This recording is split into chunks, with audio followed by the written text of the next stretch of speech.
Vocab भैया में आपका स्वागत है। हाँ जी, स्वागत है। और मेरे साथ वोकैब हुई अब और आसान। बिल्कुल, आज फिर से लेकर आए हैं कुछ नए कुछ दिलचस्प अंग्रेजी शब्द। हाँ, मकसद सीधा सा है, आपकी वोकैबुलरी को और मजबूत बनाना। एकदम। हम हर शब्द को पकड़ेंगे, उसका मतलब समझेंगे, हिंदी में भी, अंग्रेजी में भी। हाँ साथ में उसके जैसे और शब्द माने सिनोनिम्स। हाँ, सिनोनिम्स देखेंगे और हाँ, मजेदार उदाहरणों से समझेंगे कि उसे इस्तेमाल कैसे करना है। सही? और सबसे बढ़िया बात, आखिर में एक कहानी भी सुनेंगे। अरे वाह! हाँ, जिसमें आज सीखे हुए सारे शब्द एक साथ पिरोए हुए मिलेंगे। ये तरीका ना शब्दों को याद रखने में वाकई मदद करता है। सही बात है। तो क्या कहते हैं, शुरू करें शब्दों का यह सफर, अपनी वोकैबुलरी को थोड़ा और चमकाएं? चलिए बिल्कुल शुरू करते हैं। आज का हमारा पहला शब्द है स्ट्रैटेजिम। स्ट्रैटेजम। हाँ STRATEGEM, स्ट्रैटेजम। हाँ सुनने में थोड़ा क्या कहते हैं, रणनीतिक सा लगता है ना? हाँ, बिल्कुल। इसका इंग्लिश मीनिंग भी कुछ वैसा ही है, अ क्लेवर प्लान और trick to achieve a goal, अच्छा specially to outwit an opponent, मतलब किसी को मात देने के लिए। अच्छा, यानी हिंदी मीनिंग हुआ चाल, रणनीति या कोई खास योजना, खास तौर पर ऐसी चालाकी भरी योजना हाँ, जिससे आप किसी विरोधी को मात दे सकें, उसे पीछे छोड़ सकें। सही पकड़ा, बिल्कुल। इसके सिनोनिम्स या समानार्थी शब्द भी इसी तरफ इशारा करते हैं, जैसे टैक्टिक। टैक्टिक। हाँ, स्कीम, प्लॉय, मनूवर, ये सब किसी न किसी तरह की चाल या पैंतरेबाजी के लिए इस्तेमाल होते हैं। चलिए इसे वाक्यों में इस्तेमाल करके देखते हैं। पहला वाक्य। जरूर। पहला वाक्य है, the chess master used a brilliant stratagem to win the final match. अच्छा, मतलब शतरंज के उस माहिर खिलाड़ी ने फाइनल मैच जीतने के लिए एक बहुत ही शानदार दिमागी चाल चली। हाँ जी। वाह। और दूसरा? दूसरा थोड़ा अलग है। Her smile was a stratagem to hide her true intentions. ओह, यानी उसकी मुस्कान तो बस एक चाल थी, अपने असली इरादों को, अपने असल मंशा को छिपाने का एक तरीका। अच्छा, मतलब ये सिर्फ लड़ाई या खेल में ही नहीं, रोजमर्रा की जिंदगी में भी। हाँ हाँ, बिल्कुल। जहाँ लोग अपनी असलियत छिपाने के लिए कोई तरीका अपनाते हैं। दिलचस्प। बिल्कुल। तो ये था स्ट्रैटेजिम। चलिए अब आगे बढ़ते हैं और अब हम अपने दूसरे शब्द पर हैं और वो है स्टनिंगली। स्टनिंगली सुनने में कुछ वाव फैक्टर है ना? इसका इंग्लिश मीनिंग है इन एन एक्सट्रीमली इम्प्रेसिव और अट्रैक्टिव वे। मतलब हिंदी मीनिंग हुआ अद्भुत रूप से, चकित करने वाले तरीके से, या बहुत ही शानदार ढंग से, कोई चीज जो आपको एकदम हैरान कर दे। हाँ, अपनी खूबसूरती या प्रभाव से। एग्जैक्टली। जैसे इसके सिनोनिम्स हैं अमेजिंगली, अमेजिंगली, एस्टोनिशिंगली, रिमार्केबली, इम्प्रेसिवली। मतलब कुछ ऐसा जो कमाल का हो, लाजवाब हो। इसे उदाहरणों से समझते हैं। पहला वाक्य क्या है? पहला, the mountain looked stunningly beautiful at sunrise. अच्छा, मतलब सूर्योदय के समय वो पहाड़ अद्भुत रूप से सुंदर दिख रहा था। कल्पना कीजिए, सूरज की पहली किरणें और पहाड़ का वो नजारा। वाकई स्टनिंगली ब्यूटिफुल। और दूसरा उदाहरण? दूसरा, ही performed stunningly well in the final exams. उसने फाइनल परीक्षा में चकित करने वाले तरीके से, यानी उम्मीद से कहीं ज्यादा अच्छा प्रदर्शन किया। ऐसा प्रदर्शन कि सब देखते रह गए। समझ गया, मतलब एकदम गजब, शानदार, बहुत बढ़िया। चलिए अब हम तीसरे शब्द पर हैं। ये शब्द है वैलिडिक्टरी। Valedictory, VALEDICTORY, valedictory. ये थोड़ा फॉर्मल सा शब्द है। हाँ, सुनने में ऐसा ही लगता है। इसका मतलब क्या है? इसका इंग्लिश मीनिंग है सर्विंग एज अ फेयरवेल या फिर a speech given at a good bye ceremony. अच्छा, तो हिंदी मीनिंग हुआ विदाई संबंधी या विदाई भाषण। हाँ, कोई भी चीज जो अलविदा कहने से जुड़ी हो, खासकर किसी समारोह में दिया जाने वाला फेयरवेल स्पीच। बिल्कुल। इसके सिनोनिम्स भी यही भाव दर्शाते हैं। Farewell, good bye, parting, final. ये तो काफी सीधे साधे सिनोनिम्स हैं। वाक्य देखते हैं।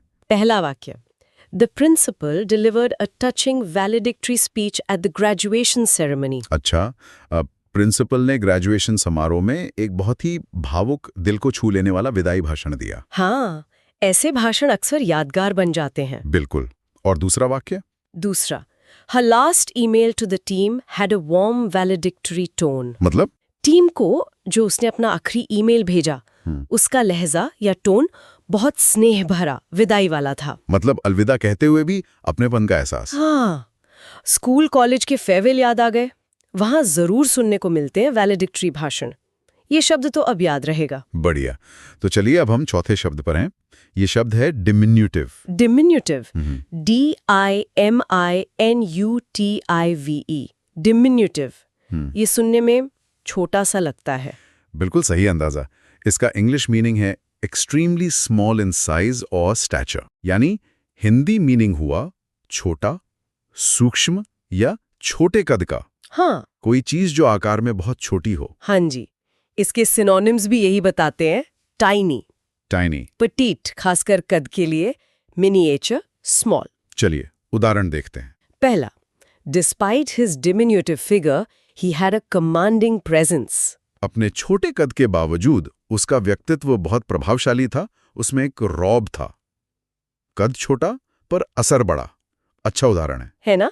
और दूसरा, दूसरा, the डिमिन्यूटिव puppy melted everyone's heart.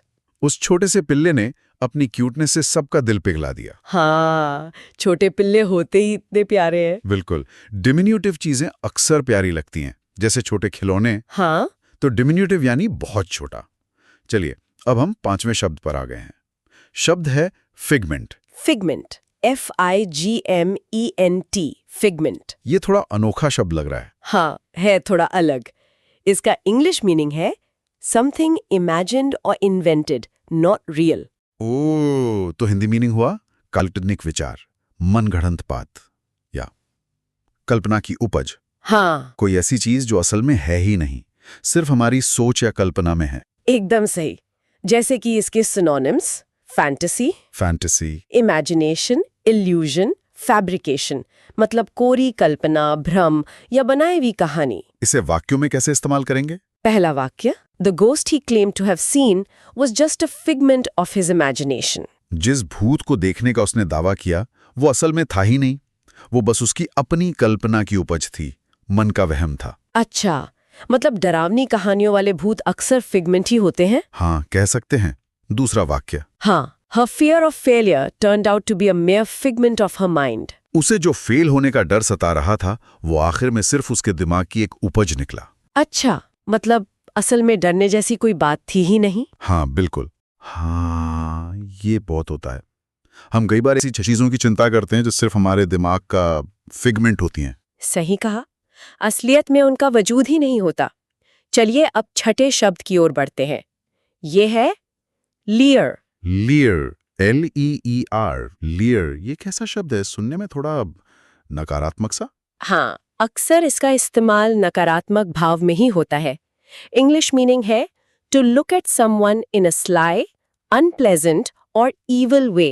ओह, तो हिंदी मीनिंग हुआ घूरना, लेकिन बुरी या शरारती नजर से, टेढ़ी नजर से देखना। हाँ, बिल्कुल। किसी को चालाकी भरी, खराब नियत वाली या नप्रियायत तरीके से देखना। समझ गया। इसके सिनोनिम्स भी कुछ ऐसे ही होंगे फिर? हाँ, स्नियर, तिरस्कार से देखना, ग्लांस, हालांकि ये सामान्य नजर भी हो सकती है, पर लियर के संदर्भ में टेढ़ी नजर। ओगल, बुरी नियत से घूरना। ओगल, हाँ। और स्मर्क, अजीब या बुरी मुस्कान के साथ देखना। इसके वाक्य देखते हैं, शायद उससे और साफ हो। पहला वाक्य, the villain gave a wicked लियर before leaving the room. कमरे से निकलने से पहले उस विलन ने एक बहुत ही दुष्टता भरी टेढ़ी नजर डाली। हाँ, वो डरावनी वाली नजर। और दूसरा वाक्य? दूसरा वाक्य थोड़ा हल्के पुल्के अंदाज में है। He couldn't help but leer at the box of chocolates. हाँ हाँ। वो चॉकलेट के डिब्बे को ललचाई नजरों से घूरने से खुद को रोक नहीं पाया। यहाँ मतलब बुरी नियत नहीं बल्कि तीव्र इच्छा या लालच है। हाँ हाँ, समझ गया। मतलब कॉन्टेक्स्ट पर निर्भर करता है, लेकिन आमतौर पर ये एक नकारात्मक शब्द है। बिल्कुल। चलिए अब हम सातवें शब्द पर हैं।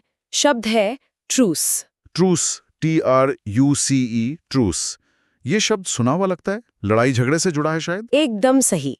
इसका इंग्लिश मीनिंग है an agreement to stop fighting और आर्ग्यूइंग फॉर अ टाइम। अच्छा, तो हिंदी मीनिंग हुआ युद्ध विराम, संघर्ष विराम या कुछ समय के लिए झगड़ा रोकने का समझौता। हाँ, टेम्पररी पीस, यानी अस्थायी शांति। हाँ जी। इसके सिनोनिम्स है cease fire, cease fire, peace, armistice, agreement. उदाहरण देखते हैं। पहला, after years of conflict, the two nations finally agreed to a truce. सालों तक चले संघर्ष और लड़ाई के बाद आखिरकार दोनों देश कुछ समय के लिए युद्ध विराम करने पर सहमत हुए। ये तो अच्छी बात है। हाँ, दूसरा उदाहरण दूसरा, थोड़ा घरेलू है। The siblings called a truce to enjoy their mother's birthday. भाई बहनों ने आपस में लड़ना बंद करने का फैसला किया, एक समझौता किया ताकि वो अपनी माँ का जन्मदिन शांति से मना सके। ये वाला ट्रूस तो हर घर में होता होगा, मतलब लड़ाई पर थोड़ी देर के लिए ब्रेक। बिल्कुल। चलिए, अब है हमारा 8वां शब्द। ये थोड़ा मजेदार और इनफॉर्मल है, श्मक्स। श्मक्स, SCHMUCKS, श्मक्स। हाँ, ये फॉर्मल इंग्लिश में कम ही सुनने को मिलता है, स्लैंग है ये। हाँ, ये स्लैंग है, यानी आम बोलचाल की भाषा का शब्द। इसका इंग्लिश मीनिंग है स्लैंग, फूलिश और कंटेम्प्टेबल पीपल। ओह, तो हिंदी मीनिंग हुआ बेवकूफ लोग, मूर्ख या ऐसे लोग जिन्हें आप पसंद नहीं करते या थोड़ा नीचा समझते हो। सही। इसके सिनोनिम्स भी इसी तरह के हैं। इडियट्स, इडियट्स, फूल्स, डमीज, सिंपल्टन्स। ये सब बेवकूफ या मूर्ख के लिए ही हैं। इसके वाक्य कैसे बनेंगे? पहला, only total schmucks would believe such a silly rumor. सिर्फ एकदम बेवकूफ लोग ही ऐसी ऊटपटांगा खुआ पर यकीन करेंगे।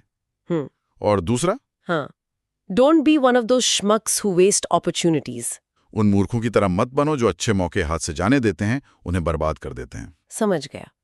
पर जैसा कि आपने कहा, ये स्लैंग है और थोड़ा अपमानजनक भी लग सकता है, तो इसे इस्तेमाल करते समय सावधानी बरतनी चाहिए। बिल्कुल, किसी को सीधे ऐसे बोलना शायद ठीक ना हो। बिल्कुल सही सलाह है, सोच समझ कर ही इस्तेमाल करें। चलिए, अब हम 9वें शब्द पर है, ये है camouflage. Camouflage, CAMOUFLAGE, camouflage.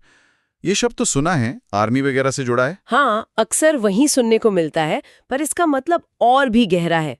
English meaning, a disguise or something that makes things blend into the surroundings. अच्छा, तो हिंदी मीनिंग हुआ छुपाव, छलावरण, भेष बदलना या घुल मिल जाना। हाँ, कोई ऐसा तरीका, रंग या पैटर्न जिससे कोई चीज अपने आसपास के माहौल में ऐसे मिल जाए कि नजर ही ना आए। हाँ, या पहचान में ना आए। एकदम। इसके सिनोनिम्स, डिस्गाइज, डिस्गाइज, कंसीलमेंट, छिपाव, मास्क, मुखौटा या आवरण, कवर, ढकना या छिपाना। इसके उदाहरण क्या हैं? पहला, जो आपने अंदाजा लगाया, The soldiers wore camouflage uniforms to blend into the jungle. सैनिकों ने जंगल के माहौल में घुल मिल जाने के लिए, छिपने के लिए कैमोफ्लाज पैटर्न वाली वर्दी पहनी थी। हाँ, वो हरे और भूरे पैटर्न वाली वर्दी। वही। और दूसरा उदाहरण, दूसरा थोड़ा फिगरेटिव है। His polite words were just a camouflage for his selfish motives. वाह, उसकी जो विनम्र बातें थीं वो सिर्फ एक दिखावा थी, अपने स्वार्थी इरादों को छिपाने का एक तरीका, एक छुपाव थी। मतलब ये सिर्फ रंग या पैटर्न का छुपाव नहीं, हाँ, बल्कि व्यवहार या बातों का छुपाव भी हो सकता है। जैसे गिरगिट रंग बदलता है, वो भी तो कैमोफ्लाज ही है। बिल्कुल सही, बहुत अच्छा उदाहरण। और लीजिए, अब हम आ गए हैं आज के 10वें और आखिरी शब्द पर। ये शब्द है crippled. crippled, CRIPPLED, crippled। ये शब्द थोड़ा गंभीर लग रहा है। हाँ, ये अक्सर किसी गंभीर स्थिति को बताने के लिए इस्तेमाल होता है। इसका इंग्लिश मीनिंग है डिसेबल्ड और सिवियरली वीकेंड, यानी हिंदी मीनिंग हुआ लाचार, अपंग, पंगु बना हुआ या बहुत ज्यादा कमजोर कर दिया गया। हाँ, किसी व्यक्ति, चीज या सिस्टम को बुरी तरह से नुकसान पहुंचाना या कमजोर कर देना। बिल्कुल। इसके सिनोनिम्स हैं डिसेबल्ड, डिसेबल्ड, पैरालाइज्ड, निष्क्रिय, वीकेंड, कमजोर किया हुआ, इम्पेयर्ड, क्षतिग्रस्त। इसकी वाक्य देखते हैं। पहला, The earthquake crippled the city's transportation system. भूकंप ने शहर की पूरी यातायात व्यवस्था को ठप कर दिया, उसे पंगु बना दिया, मतलब सिस्टम पूरी तरह से बेकार हो गया। हाँ जी।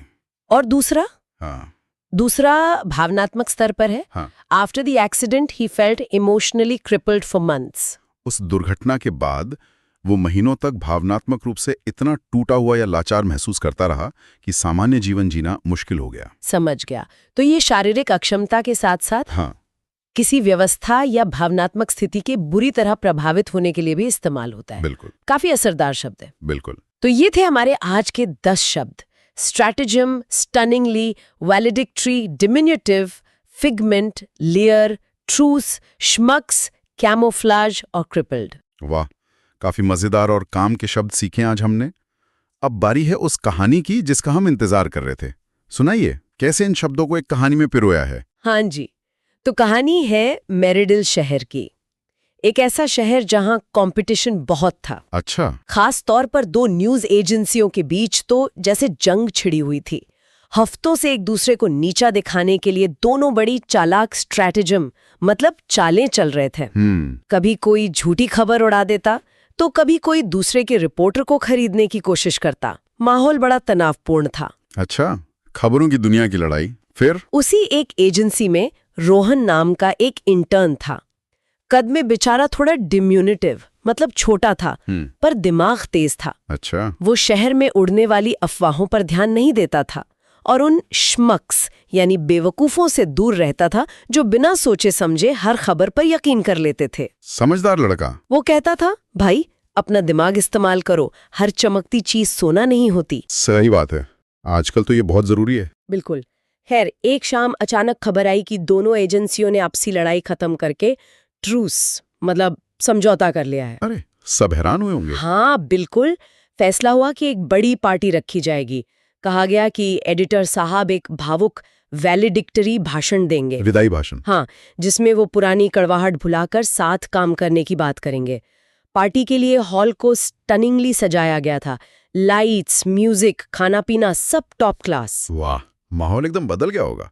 शांति की उम्मीद जगी होगी। हाँ, ऊपर से तो ऐसा ही लग रहा था, लेकिन रोहन को ना दाल में कुछ काला नजर आ रहा था। अच्छा।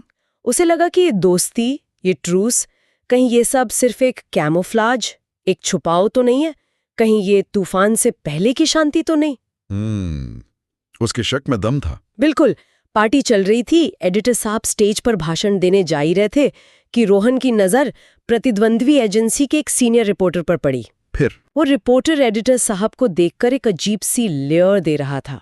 मतलब टेढ़ी नजर से देख रहा था, जैसे मन ही मन उनका मजाक उड़ा रहा हो। रोहन समझ गया, ये शांति, ये समझौता सब झूठ है। ये सिर्फ एक फिगमेंट है, एक काल्पनिक विचार है जो लोगों को दिखाने के लिए रचा गया है। ओहो, मतलब कहानी में ट्विस्ट। फिर रोहन ने क्या किया? वो भागा। उसने एडिटर साहब को इशारे से रोका और फुर्ती से कुछ फाइलें ले आया जो उसने पहले ही शक होने पर इकट्ठी कर ली थी। अच्छा। उन फाइलों में सबूत था कि दूसरी एजेंसी का प्लान था कि पार्टी के बाद वो एक मनगढ़ंत स्कैंडल छापकर रोहन की एजेंसी की इज्जत को मिट्टी में मिला देंगे। अरे बाप रे।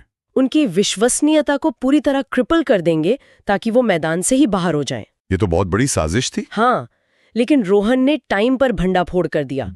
सच सबके सामने आ गया। अच्छा हुआ। प्रतिद्वंदी एजेंसी की सरेआम बेइज्जती हुई और उनकी योजना उन्हें ही क्रिपल कर गई। मतलब वो खुद ही लाचार हो गए। एडिटर साहब रोहन से बहुत इम्प्रेस हुए। उन्होंने माइक पर कहा, आज इस डिमिनिटिव लड़के ने हमें बचाया है। वाह। उन्होंने रोहन के कंधे पर हाथ रखकर कहा, याद रखो दोस्तों, साइज डजंट डिफाइन स्ट्रेंथ, करेज डस। क्या बात कही। कद से ताकत नहीं मिलती, हिम्मत से मिलती है।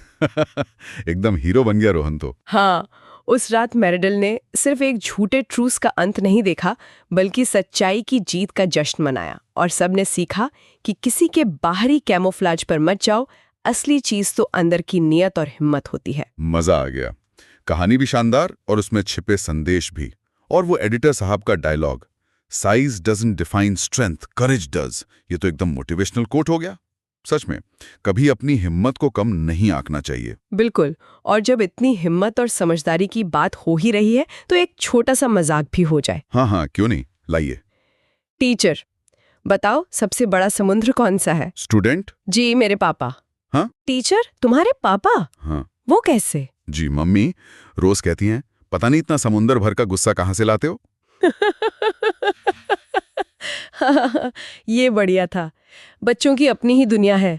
चलिए एक बार जल्दी से आज के शब्दों को दोहरा लेते हैं। हाँ? स्ट्रैटेजम, चाल, स्टनिंगली, अद्भुत रूप से, वैलिडिक्टरी, विदाई भाषण, डिमिन्यूटिव, छोटा, फिगमेंट, काल्पनिक विचार, लेयर, टेढ़ी नजर, ट्रूस, समझौता, युद्ध विराम, श्मुक्स, बेवकूफ, लोग, स्लैंग, कैमोफ्लाज, छुपाव, छलावरण और क्रिपल्ड, लाचार, कमजोर। बिल्कुल। बहुत अच्छे। तो अब सुनने वालों के लिए एक सवाल, आज के शब्दों में से आपको सबसे काम का या सबसे दिलचस्प शब्द कौन सा लगा और क्यों? हाँ, या फिर क्या आप डिमिन्यूटिव शब्द का इस्तेमाल करके कोई मजेदार या प्यारा सा वाक्य बना सकते हैं? हाँ, अपने जवाब हमें कमेंट्स में बताइएगा। हमें आपके जवाब पढ़ने में मजा आता है। बिल्कुल, आज के लिए बस इतना ही। सुनने के लिए बहुत बहुत धन्यवाद। वोकैब भैया से और शब्दावली बढ़ाने वाले सत्रों के लिए सब्सक्राइब करना न भूलें। मिलते हैं अगली बार कुछ नए शब्दों के साथ। सीखते रहिए।